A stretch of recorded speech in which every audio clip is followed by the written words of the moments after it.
কিয়ামতের ময়দানে আল্লাহ বলবেন, ও আমার বান্দারা আমারে সেজদা দিয়ে দেখা।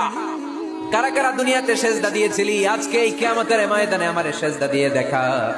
আমরা যারা দুনিয়ার বুকে সেজদা দিয়েছি, আমরা আল্লাহু আকবার বলে সেজদায় লুটিয়ে পড়বো, আলহামদুলিল্লাহ পড়ে। আর যারা দুনিয়ার বুকে সেজদা দেয় নাই, মসজিদে যায় নাই, সেজদাকারীদের সাথে আন্দোলন করে নাই, তারা সেদিন অনেক চেষ্টা করেও তাদের পিঠটারে বাঁকা করতে পারবে না। তাদের পিঠটারে সেই দিন লোহার মতো শক্ত করে দিবে কে?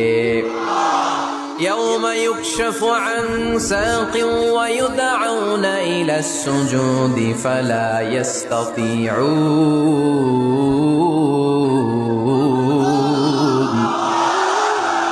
সেদিন আল্লাহ তাআলা উনার পায়ের গোছা উন্মুক্ত করবেন, পায়ের গোছা দেখাবেন আর বলবেন, সেজদা দাও, সেজদা দাও। কারা দুনিয়াতে সেজদা দিয়েছো এখনই টের পাওয়া যাবে। আমরা আল্লাহু আকবার বলে সেজদায় লুটিয়ে পড়বো, কিন্তু যারা দুনিয়ায় সেজদা দেয় নাই